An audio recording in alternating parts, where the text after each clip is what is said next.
YCP నేత కాకాని గోవర్ధన్ రెడ్డి మీడియాతో మాట్లాడుతున్నారు. లైవ్ లో చూద్దాం. రేట్లు చేశామని చెప్తున్నది ఇది ఒక చారిత్రాత్మకమైనటువంటి ఒప్పందం. రాష్ట్ర ప్రజల ప్రయోజనాల కోసం రాష్ట్రానికి దక్కినటువంటి ఒక అరుదైనటువంటి అవకాశం. కాబట్టి ఏ ప్రభుత్వంలో ఏ ముఖ్యమంత్రి కూడా సాధ్యం కాకుండా ఈరోజు అతి తక్కువ ధరకే కరెంటు తీసుకొస్తే దానిని ఏదో ఒక విధంగా ప్రజల దృష్టి మరల్చడానికి జగన్మోహన్ రెడ్డి గారి ఆలోచన వల్ల, జగన్మోహన్ రెడ్డి గారి కృషి వల్ల, జగన్మోహన్ రెడ్డి గారు తీసుకునేటువంటి నిర్ణయాల వల్ల ఆంధ్ర రాష్ట్రానికి తక్కువ ధరకే కరెంట్ వస్తుందనేటువంటి దానిని ఏదో ఒక విధంగా పక్కదారి పట్టించాలి.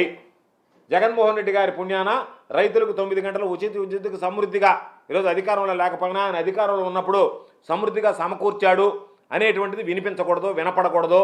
కాబట్టి దాని మీద ఏదో ఒక విధంగా బురద జల్లాలనేటువంటి ఆలోచన రాసి ఈరోజు వాళ్ళంతటి వాళ్ళు రాసినటువంటి దాని మీద రకరకాలైనటువంటి కథనాలు ఏదో ఒక విధంగా మాట్లాడడం, ఇది దాదాపుగా చూస్తే ఏటా మనం చూస్తే 3,750 కోట్లు, 4,000 కోట్ల రూపాయల వరకు ఈ ఒక్క నిర్ణయం వల్ల, ఒప్పందం వల్ల మనకు వచ్చేటువంటి ఆదాయం. అంటే తీసుకునేటువంటి నిర్ణయం ఈ 25 సంవత్సరాల కాలంలో 25 సంవత్సరాలుగా మనం తీసుకున్నటువంటి దానివల్ల సంవత్సరానికి సగటున 4,000 కోట్ల రూపాయలు అంటే 1,00,000 కోట్ల రూపాయల రాష్ట్ర ప్రభుత్వానికి ఆదాయం వచ్చేటువంటి అంశం.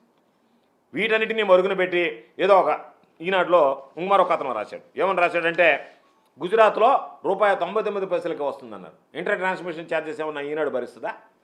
ఏమన్నా ఆయన కిరణ్ గారు వచ్చి ఏమన్నా నేను భరిస్తానది మీరు ₹99 ఇస్తానని చెప్పి నువ్వేమన్నా ముందుకు వస్తావా? నువ్వేమన్నా చెప్పదలుచుకున్నావా?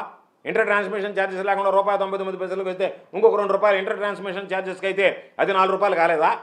కాదా? కాబట్టి ఏదో ఒకటి నువ్వు రాయాలా. నువ్వు రాస్తున్నావా లేకపోతే చంద్రబాబు నాయుడు ఆ తెలుగుదేశం పార్టీలో ప్రింట్ చేసి పంపించినటువంటి కాగితానికి అచ్చులు ఏదన్నా ఉంటే వాటిని సవరించి అచ్చు తప్పులు సవరించి ఏమన్నా ముద్రిస్తున్నావు అనేటువంటిది అనుమానం. ఎందుకంటే మీరు రాసేది అయితే ఇంత దారుణంగా, ఇంత తెలివి తక్కువతనంగా రాయాలన్నటువంటి పరిస్థితి ఉండదు. నాకు అనుమానం ఏంటంటే ఈ రాసే స్క్రిప్ట్ అంతా తెలుగుదేశం పార్టీలో చంద్రబాబు నాయుడు రాసిస్తే ఆ చంద్రబాబు నాయుడు రాసిన అచ్చు తప్పులు ఏదన్నా సవరిస్తే నేరుగా వాటిని యథాతథంగా మీరు ప్రింట్ చేయడం తప్ప మీరు కనీసం బుర్రబెట్టి ఆలోచన చేస్తున్నారా? గతంలో ఏం జరిగింది, అంతకుముందు ఏం జరిగింది, ఈరోజు ఏం జరుగుతుంది, రాష్ట్రంలో విద్యుత్ పరిస్థితి ఏంది, ఏవి లేకుండా వీటన్నిటిని మరుగున దాస్తా ఏదేదో లేనటువంటివి అవాస్తవాలు, అసత్యాలు, అబద్ధాలు. కాబట్టి ఇవన్నీ ఒకసారి ఆలోచన చేస్తే ఈరోజు దానికి సంబంధించి జగన్మోహన్ రెడ్డి గారు తక్కువ ధరకు కొంటేమో ఇది తప్పు, చంద్రబాబు నాయుడు ఎక్కువ ధరకు కొంటేమో అది ఉపాయాన్ని వెనకేసుకుని వస్తా, ఆయన హయాంలో ఎక్కువ ధరకు కొన్నాడా మీరు ఇది మా దగ్గర ఉన్నటువంటి ఆధారాలతో సహానంటే అయ్యేమో బ్రహ్మాండం, తక్కువ ధరకు కొన్నాడానంటే అబ్బాయి ఇది తప్పు, ఇది ఆదానితో ముడిపడినటువంటి అంశం. అదేవిధంగా ఈరోజు ఒక్కొక్కటి చూస్తే ఈరోజు ఎక్కడ చూసినా సరే ఆ రోజు గుజరాత్కి సంబంధించి వచ్చినప్పుడు గుజరాత్ ఊర్జా వికాస్ నిగమ్ లిమిటెడ్ అనేటువంటిది వాళ్ళ డిస్ట్రిబ్యూషన్ సంబంధించి అది కోవిడ్ సమయంలో తీసుకున్నట్టు. అక్కడ ఉన్నటువంటి ఇంకొక అడ్వాంటేజ్ ఏమొచ్చిందంటే వాళ్ళకి కోవిడ్ సమయంలో సోలార్ ప్యానల్స్ రేట్లు ఎవరు కొనేటువంటి పరిస్థితి లేదు, తగ్గాయి.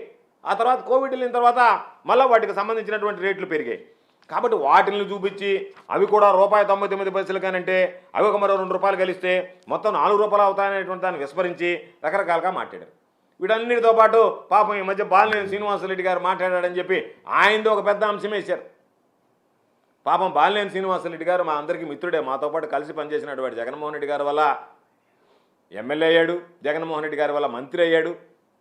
సమర్థవంతమైనటువంటి విద్యుత్ శాఖని ఆయనకి జగన్మోహన్ రెడ్డి గారు ఈయన సమర్థవంతుడు అని చెప్పి అప్పచెప్పాడు.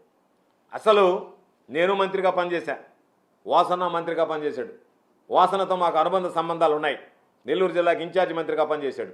ఇంత అసత్యాలు మాట్లాడతాడని నేను ఏ రోజు అనుకోలేదు. ఏదైనా చంద్రబాబు నాయుడు పవన్ కళ్యాణ్ దగ్గర మెహర్బానీ కావాలంటే నువ్వు వెళ్ళేదన్నా మాట్లాడచ్చు, కానీ జగన్మోహన్ రెడ్డి గారి మీద మాట్లాడడానికి, ఆ ప్రభుత్వాన్ని గురించి విమర్శించడానికి, ఆ ప్రభుత్వంలో బాధ్యతాయుతంగా పనిచేసినటువంటి వ్యక్తిగా నీకు మనసు ఎట్లా ఒప్పిందో నాకు అర్థం కావడం లేదు. ఎందుకు మాట్లాడుతున్నానంటే ఈ విషయం క్యాబినెట్ గురించి మనకు తెలియదా, క్యాబినెట్ నిర్ణయాల గురించి మనకు తెలియదా?